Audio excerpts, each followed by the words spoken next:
મારી કુલદેવી હિંગળાજ સિકોતર માના ખૂબ જાજા રામ રામા.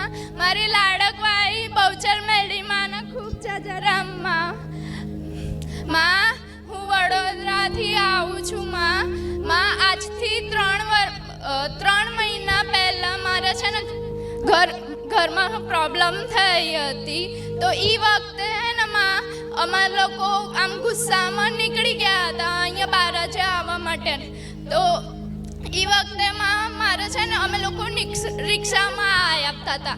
તો એ વખતે હે ને માં મારું એક બાજુ નામ જપ ચાલુ હતું અને એ વખતે સામેથી એક બાઇક આવી અને અમારી રિક્ષા એકદમ સ્પીડમાં જતી હતી. અને એ વખતે હે ને માં એકદમ એ રિક્ષા ઉલટી પડી ગઈ, બ્રેક મારી તો માં એ વખતે આખી રિક્ષા ઊંધી પડી ગઈ ને. તો માં એકદમ જ બધા ગભરાઈ ગયા કે શું થશે. અને એ વખતે રિક્ષાવાળા કાકાને બહુ વાગ્યું હતું.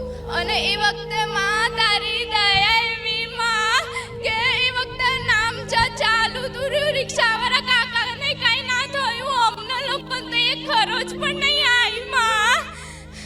માં તારી દયા એવી. બાકી માં રિક્ષા ઊંધી પડે ને તો માં બધાને વાગે ને માં કઈ બી થાય માં. અને એ વખતે માં તારી દયા એવી માં કોઈને ખરોચ પણ નહીં આવી માં.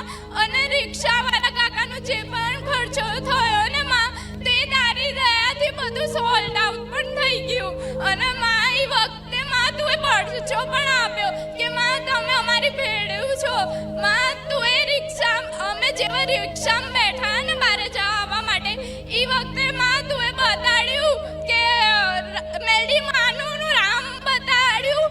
અને માં અમારો જે એક્સિડન્ટ થયો હતો ને માં એ જગ્યાએ રામ ભગવાનનું પહેલા કોઈ જગ્યાએ નામ જ નહોતું. અને માં એ જગ્યાએ મોટા અક્ષરમાં જય શ્રી રામ લખેલું બતાડ્યું માં. માં એ વખતે અમે બહુ ખુશ થઈ ગયા માં. હરખના આંસુડે રડી પડી કે માં તું અમારી આગળ જ છું માં. અમારે આવો એક્સિડન્ટ થયો પણ તું અમને જરા પણ ખરોચ નહીં આવવા દીધી માં.